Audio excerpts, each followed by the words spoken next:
আসসালামু আলাইকুম ফ্রেন্ডস, কেমন আছেন সবাই? আশা করি নিশ্চয়ই ভালো। আজ আপনাদের জন্য নিয়ে এলাম বন্দি খাঁচার পাখি এই গল্পে পরবর্তী পর্ব। সবার কাছে রিকোয়েস্ট থাকবে সম্পূর্ণ ভিডিওটি দেখার। অবশ্যই ভিডিও শেষে কমেন্ট করুন কেমন হয়েছে। যদি ভালো হয়ে থাকে তাহলে একটি লাইক দিয়ে দিন, আর যদি এখনও চ্যানেলটি সাবস্ক্রাইব করে না থাকেন প্লিজ এখনই সাবস্ক্রাইব করে পাশে থাকা বেল আইকনটি ক্লিক করে দিন। তো ফ্রেন্ডস, বেশি কথা না বাড়িয়ে চলুন গল্পে ফিরে যাই।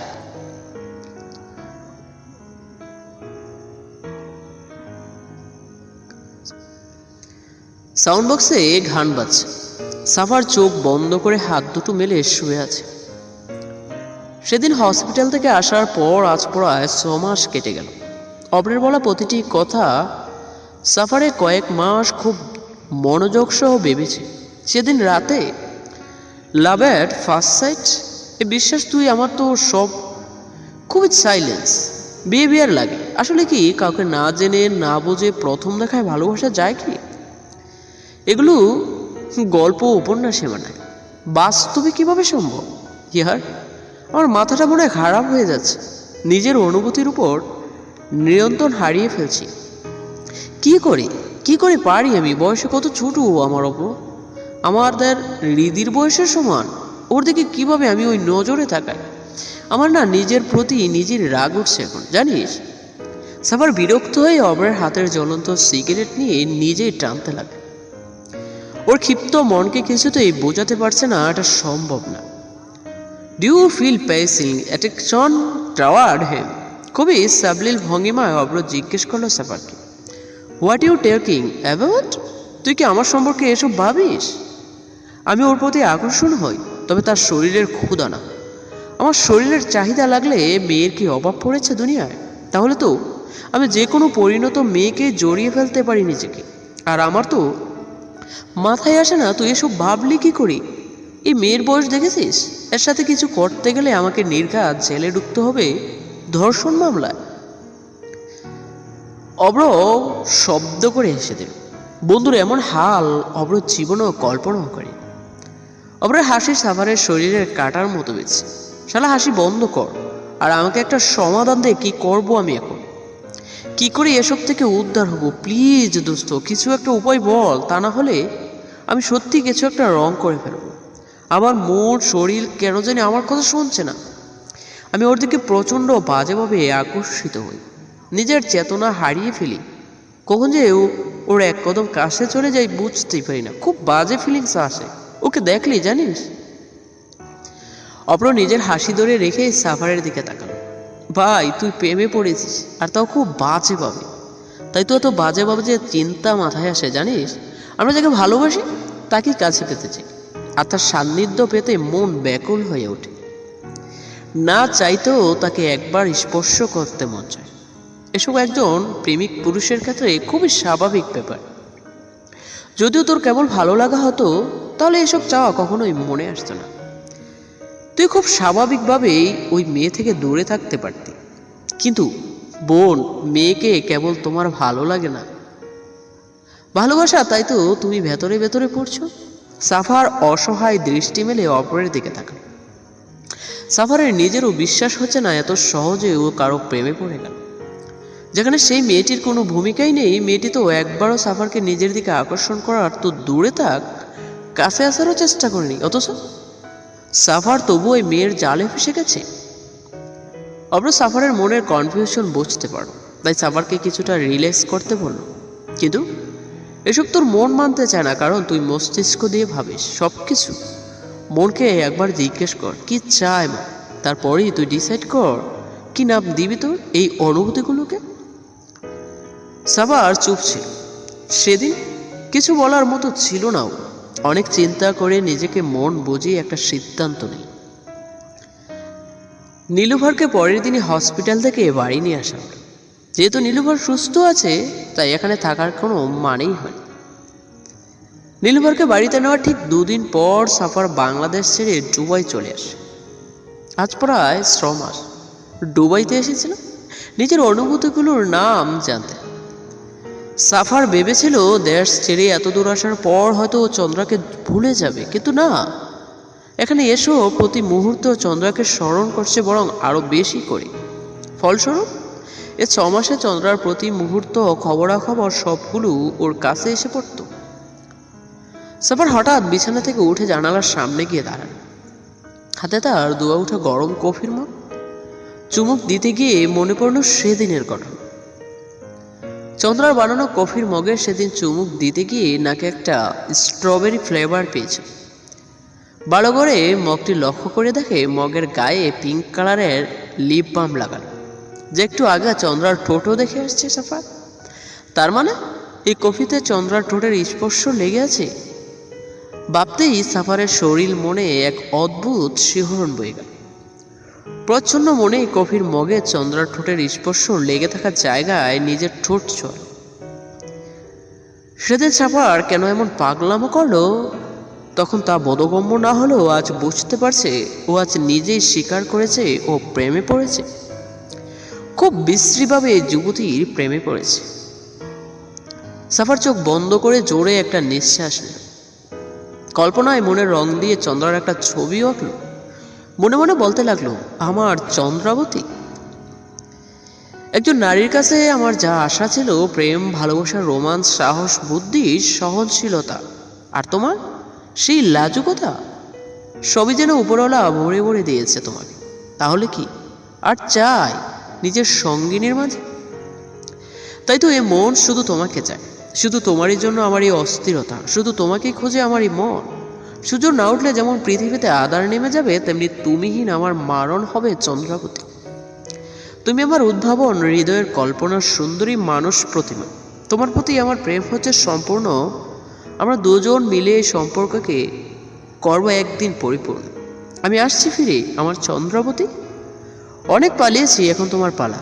আমার ভালোবাসার আগুনে তোমাকেও পড়াবো, আমার ভালোবাসার খাঁচায় তোমাকেও বন্দি করব, আমার দহনে তাপে তোমাকে গলিয়ে একদম নিজের মতো করে ফেলব। তোমার রন্ধে রন্ধে কেবল একটি নামই বিচরণ করবে, এই সাফার।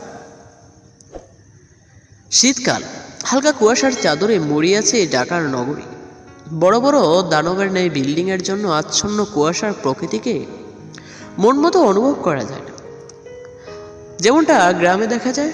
শীতকাল দেখার জন্য অবশ্যই গ্রামে যাওয়া দরকার।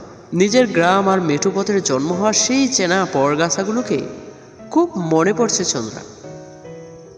আজকাল মনটা ভীষণ কাঁদে কারো একটু উষ্ণ ভালোবাসার জন্য, কারো মুখ লুকিয়ে নিজের কষ্টগুলো উগড়ে ফেলতে। কিন্তু আফসোস, অচেনা এই শহরে চেনা মানুষের বড়ই অভাব। রান্নাঘরে এসে নিজের আর দাদুর জন্য চা বানাচ্ছিল চন্দ্রা। নীলুফার আর হীরামণি বাড়িতে নেই। সাফারের নানি নাকি অসুস্থ, তাই নীলুফার আর ইমরান গিয়েছে দেখতে তাকে। আর হীরামণিও তাদের গলায় জড়ে উঠেছে গ্রাম দেখবে বলে। আসলে নীলুফারের বাবার বাড়ি, আপন বাবার মুগ্ধ হয়ে লাভ সামলাতে না পেরে বাবিকে সহানুভূতি দেওয়াবার বাহানায় চলে গেল। তাই আপাতত 2 কাপ চা হলেই চলবে, কারণ এই বাড়ির বাকি সদস্যদের সকালে চা কফি খাওয়ার অভ্যাস নেই। চন্দ্রা যখন চা বানাতে ব্যস্ত, তখন রেনু হুলস্থুল করে কোথা থেকে এসে তাড়াহুড়া করে কফি বানাতে চাইল। কিন্তু বলে না তাড়াহুড়ো শয়তানের কাজ। তাই একটি একটি কাজ করতে গিয়ে 4টি কাজ বাড়িয়ে দিচ্ছে। চন্দ্রা রেনুর হাতটি ধরে বলল, কি হয়েছে রেনু, এত তাড়াহুড়া করছো কেন? তাড়াহুড়া কোনো কাজই ভালো হয় না, তাই নিজেকে আগে শান্ত করো, তারপর করো। আর না পারলে আমাকে বলো, আমি করে দিচ্ছি। তাহলে তো ভালোই হইল আপা, আপনি বরং 1 কাপ করেন। এই কফি আপনি বানান আর আমি দাদাজানকে চাটা দিয়ে আসি। আপনি কফিটা বানাইয়া সাফার ভাইয়াকে দিয়ে আসেন, কেমন? চন্দ্রা বলল, উনি আসছেন? রেনু বলল, কাল রাতে। আমিও জানতাম না, আমায় তো দারোয়ান চাচা কইল, তাই তো তাড়াহুড়া কইরা কফি বানাইতে চাইলাম। ভাইয়া উঠার সময় হইয়া গেছে, কফি না পাইলে চিৎকার শুরু করব। তাই আপনি একটু কষ্ট করিয়া দিয়ে আসেন বলেই রেনু আর দাঁড়ায়নি, চা নিয়ে চলে গেল। পিছন দিয়ে চন্দ্রার চিৎকার শোনা যাচ্ছে, আমি কিভাবে দেব? ওই যমরাজ দেখলে আমাকে শুট করবে। কফি হাতে দাঁড়িয়ে আছে চন্দ্রা সাফারের রোমের বাহিরে। বয় আর জড়তা দুটোই কাজ করছে চন্দ্রার মাঝে। সাফার ওকে দেখে রাগ না করে বসে। আবার হঠাৎ রোমের ভেতর থেকে একটা পুরুষালী শক্ত কণ্ঠ শুনে চমকে যায় চন্দ্রা। এখনো বাহিরে দাঁড়িয়ে আছো কেন? ভেতরে আসো। অনেকটা আদেশের সুরে শোনা গেল সাফারের কণ্ঠ। চন্দ্রা দরজা ঠেলে ভেতরে প্রবেশ করলো। বিস্ময় চোখে চারিদিকে একবার তাকালো। এই রুমটা অন্য রুম থেকে অনেকটা বড় এবং খুব গোছানো। এই প্রথম চন্দ্রা সাফারের বেডরুমে আসার সৌভাগ্য পেল। রুমটা দেখে চন্দ্রা মুগ্ধ না হয়ে পারল না, কারণ বাকি সব রুম থেকে এই রুমটা অতিমাত্রায় সুন্দর। রুমের মাঝখানে একটা মাস্টার বেড, দেয়ালে টাঙানো সাফার মির্জার একটা ছবি বড় করে। চারপাশে আসবাবপত্র হতে শুরু করে প্রতিটি জিনিস যে অনেক দামি তা দেখলেই বোঝা যায়। চন্দ্রা রুম দেখতে এতটাই ব্যস্ত হয়ে পড়লো যে সাফারের কফির কথাই ভুলে গেল। কিন্তু তখনই সাফারের ডাকে দেন ফিরল চন্দ্রা। ওখানে দাঁড়িয়ে থাকবে নাকি কফিটাও দেবে? চন্দ্রা চমকে ব্যালকনির দিকে তাকালো। রুমে অ্যাটাচ একটা ব্যালকনিও আছে, বিশাল বড় ব্যালকনি। দেখতে অনেকটা ছাদের মতো। গুটি পায়ে এগিয়ে গেল চন্দ্রার সেদিকে। সাফার পুশ আপ করেছিল চন্দ্রাকে দাঁড়িয়ে থাকতে দেখে। ও মূলত চন্দ্রাকে নিজের রুমের সাফাই এনেছে। কাল রাত আসার পর থেকে চন্দ্রাকে একবার দেখার জন্য ওর মনটা ব্যাকুল হয়ে পড়েছিল। তাই তো রেণুকে ব্যবহার করে চন্দ্রাকে এখানে আসতে বাধ্য করল, প্রয়সীকে নিজ চোখে একবার দেখবে বলে। সাফার খালি গায়ে এই শীতের সকালেও সাফারের শরীরে ঘামগুলো মুক্তোর মতো কেমন চিকচিক করছে। চন্দ্রার সাথে সাথে নিজের দৃষ্টি সরিয়ে ফেলল। আগে কখনো কোনো ছেলের উন্মুখ শরীর দেখেনি চন্দ্রা। আর সাফারকে এভাবে দেখে চন্দ্রার নিজের ভীষণ লজ্জায় অস্বস্তি হলো। যা সাফারের দৃষ্টি এড়ালো না। কাপা কাপা হাতে কোনো রকম কফিটা টি টেবিলের উপর রেখে উল্টো পথে হাঁটা দাঁড়ালো। সাফারের ধমকে থেমে যায় চন্দ্রা। কোথায় যাচ্ছ? আমি কি তোমাকে যেতে বলেছি? এতটুকু কমন সেন্স নেই তোমার? চন্দ্রা মুখে কিছু না বললেও ভেতরে বিরক্ত। এই লোক আমাকে আবার কি বলবে এখন? অনিচ্ছা সত্ত্বেও ঘুরে দাঁড়াল। কিন্তু সাফারের উন্মুখ শরীরের দিকে দ্বিতীয়বার তাকানোর সাহস হলো না, তাই নিচের দিকে তাকিয়ে রইল। কণ্ঠে কিছুটা বিনয়ী এনে সরি বলল। আসলে আমি মনে করেছি আমার উপস্থিতিতে আপনি বিরক্ত বোধ করবেন। এবার সাফার পূর্ণ চোখ মেলে চন্দ্রার দিকে তাকাল। সাফারের মনে হলো আজ অনেকদিন পর অদ্ভুত এক সুখ অনুভব হলো মনের কোণে। কফিটা হাতে চন্দ্রার সামনে এসে দাঁড়াল। সাবালিল কণ্ঠে জিজ্ঞেস করলো, পড়াশোনা কেমন চলছে তোমার? চন্দ্রা কিছুটা অবাক হলো। প্রথমত সাফার ওর এত কাছে আসায়, আর দ্বিতীয়ত সাফারের মুখে এমন প্রশ্ন শুনে।